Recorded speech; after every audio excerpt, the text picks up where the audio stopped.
Alright, so this is just going to be a quick, fun video, so I apologize for not having uploaded any 8-bit computer videos in quite a while. So those will be coming eventually. My excuse is this summer I had a work project that basically went all the way through June, and then there was some travel and some home projects, and all of that was definitely worthwhile and useful, but unfortunately didn't result in any YouTube videos. So in the meantime, just to let you know that I still exist and will be producing more computing videos eventually, let me give you a quick tour of my home lab where I work on electronic stuff. Alright, so the details are this is an approximately 11 foot by 9 foot, so that's about 3.3 meters by 2.7 meters, room in our semi-finished basement. It's in the northwest corner of the basement. There are two windows. They're just standard basement windows that are kind of high up in the wall, and there's a little ledge above the finished walls that extend out beyond the concrete foundation.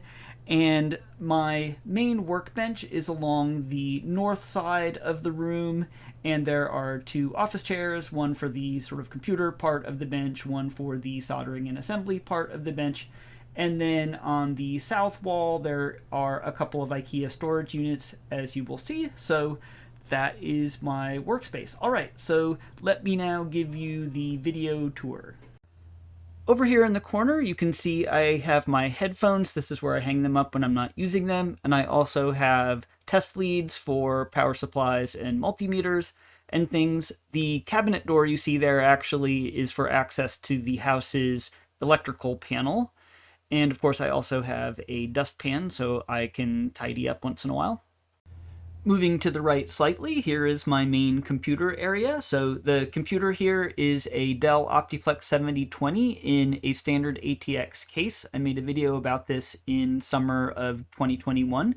So I work from home 2 days a week, and this is my main machine. I do software development, preparation of stuff for teaching, Zoom meetings, all kinds of work-related things here. And of course, when I do hobby stuff, this is also where I work. The drawer unit you see here just has a bunch of desk stuff in it and computer stuff, and it's just filled with the usual kinds of things that you would stick in a drawer next to a desk. On top, you can see all of my pens, some hand tools, which I do use when I work on electronics and other projects. Zooming out a little bit and looking at the north wall, as you can see there are a whole bunch of shelves, so I've basically covered the entire wall with shelves, and so there is equipment, and it's also storage for projects and office stuff and parts and things like that. So let me go through what's on the shelves and also the equipment that is on the bench here. On the shelf up here in the corner, this is just generic storage for miscellaneous things. There are some files, and the bins you can see there to the right are projects in progress or things that I'm going to return to at some point. On the top shelf on the north wall, you can see some parts bins, including my collection of 74 series logic chips.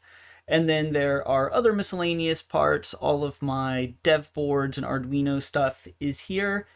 At the other end of the north wall on the top shelf, you can see I have my collection of PC hardware, mostly Dell Optiplex stuff. So pretty much at any time I'm ready to fix or replace a Dell Optiplex PC. We have a few of them. Both of my sons have one. I have one at work. And of course, you saw my main PC is an Optiplex. So I can pretty much do any kind of PC tech that I need to at a moment's notice. I also have a couple of Lenovo mini PCs. Those are great as just kind of light-duty PCs as needed. I also have a Dell Wise Thin Client. Those are really nice for kind of light-duty automation like print server kinds of stuff, so those are also available if I need them. Alright, so moving down to the lower shelf right by my PC, you can see my DIY audio amplifier that I made a video series about, so that still very much works and is great. I use it pretty much every day. Next to the audio amplifier is, of course, my Rigol DS1054Z oscilloscope, so super useful for troubleshooting digital circuits, especially if you are trying to diagnose a timing issue or you're not sure if a signal is firing at the right time in relation to other signals. Really, really essential to have. Next to the oscilloscope, you can see my Fluke 45 multimeter. So I got that on eBay for $80. It works really well. Back when I was working in a building where we had some high quality Agilent multimeters, I did a little bit of comparison of both voltages and resistances of the Fluke 45 compared to the Agilent multimeters, and it agreed really well. So it hasn't been properly calibrated, but nonetheless, I am pretty sure it is pretty accurate. The only thing I really use the Fluke 45 for is if I need to measure something with a high degree of precision. So, for example, choosing resistors for a resistor DAC, it's pretty helpful for that. Otherwise, I just tend to use my cheap Aneng handheld multimeters. The little transparent enclosure back there with the blue 7-segment displays is actually a clock that displays in hexadecimal, so I just did that as a fun project a few years ago. I should really make a video about that sometime. You'll also note here that I have some various LED lighting fixtures, including a couple of homemade ones that are quite useful for producing bright light for videos, but they're also very good as just general task lighting. So in general, more light is better. You can really never have too much light in a workspace.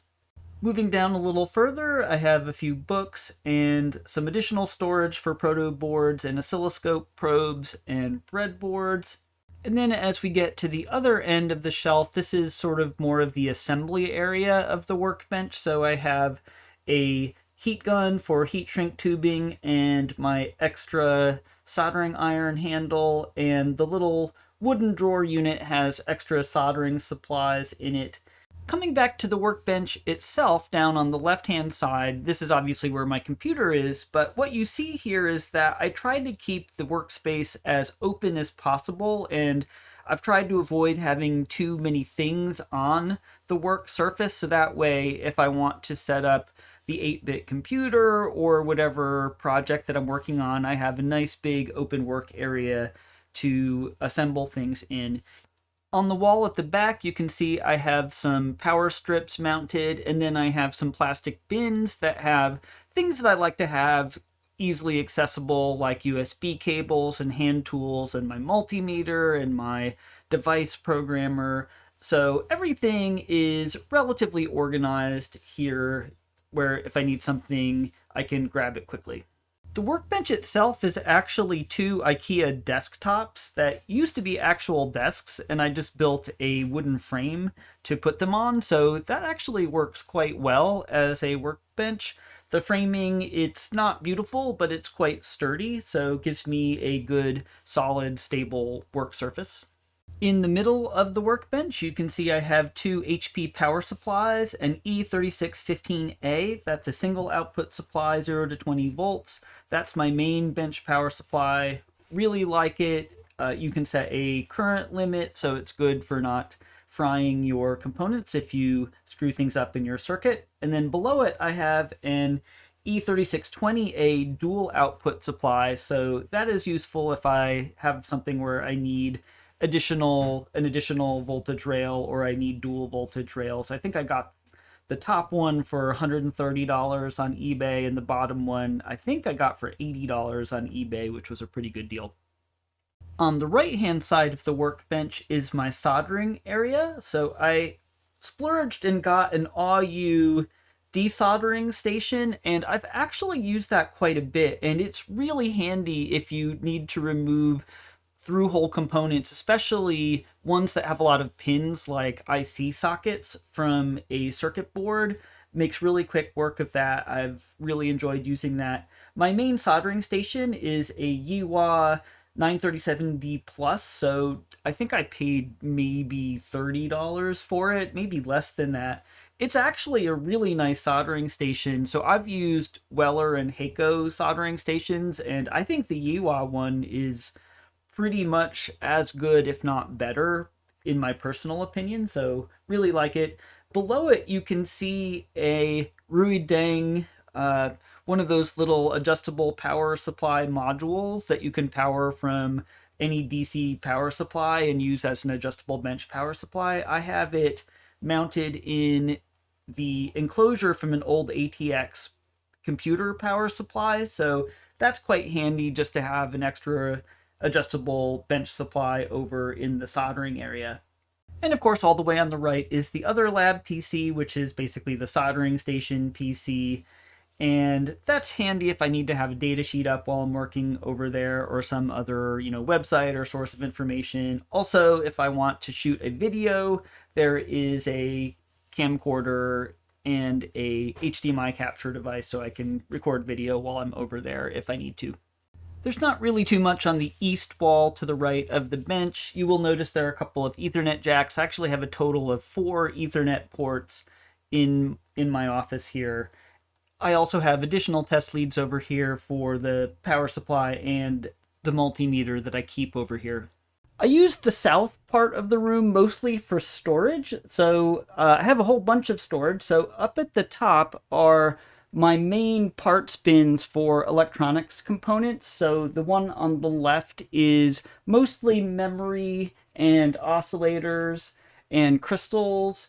The second parts bin is a bunch of miscellaneous stuff, but all of my 8-bit CPUs and support peripherals are there, as well as just a lot of generic miscellaneous components and connectors. The middle one is also just a generic parts bin. A lot of it is connectors, but there are some components in there as well, like voltage regulators.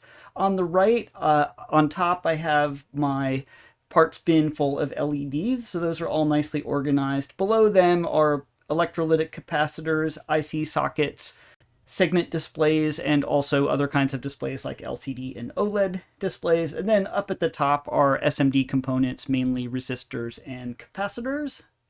On the left wall are some additional parts bins with just some various cables and miscellaneous little bits of equipment and some components. I also have my pencil sharpener over here. I like to have a proper wall-mounted pencil sharpener.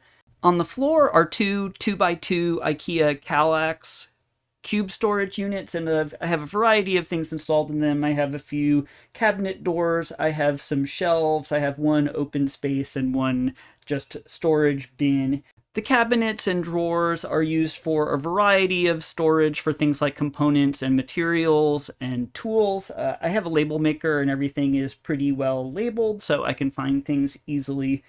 In the unpopulated cube, you can notice the Dell Optiplex 7020. That is my network file server. So it is a Linux machine running Open Media Vault. I have 2 1.5 terabyte notebook hard drives in there arranged in RAID 0. So that's my network storage. I back it up periodically to a cloud backup service.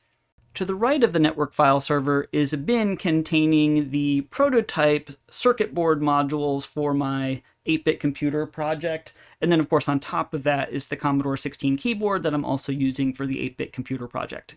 On top of the IKEA units, of course, is my 3D printer. It's a Creality Ender 3. I've done quite a few upgrades to it, including a 32-bit controller and various little quality of life improvements. There's a better extruder on it and things like that. I also have the tempered glass bed instead of the original bed. I just find that a lot easier to get parts off of. In general, I think a 3D printer is a fairly indispensable piece of equipment because it allows you to easily design and fabricate little connectors and mechanical pieces for projects. So I've gotten a lot of use out of it. I think the Ender 3 is a good machine. It does definitely require some maintenance. So I had to replace the hot end recently because the nozzle was clogged and I couldn't actually get the nozzle out of the hot end, so I just replaced the hot end. But, it's not that big a deal. It's been relatively straightforward to keep it running. The little device to the right of the 3D printer that looks like a network switch originally was a network switch which broke, and I reused the enclosure for a Raspberry Pi, which is now running Octoprint, so that makes the 3D printer accessible from the network. That's quite nice because when you want to print your design, you can just upload the G-code to the Raspberry Pi instead of having to put it on an SD card and then physically plug that into the printer. And then you can also see a couple of monitors here that I use for my display-oriented projects. Finally, on the east wall, there's not a whole lot going on here, but I will point out that the window up towards the ceiling gets a lot of sun in the afternoon, and Ingo really likes to hang it up there and bask in the sun.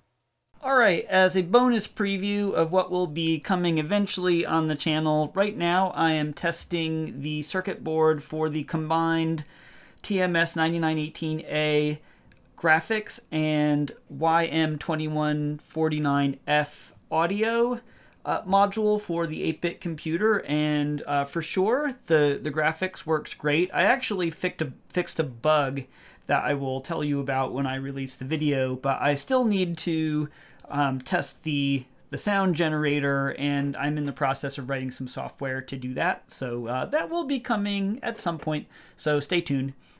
Okay, so thanks a lot for watching, and I will see you in the next video.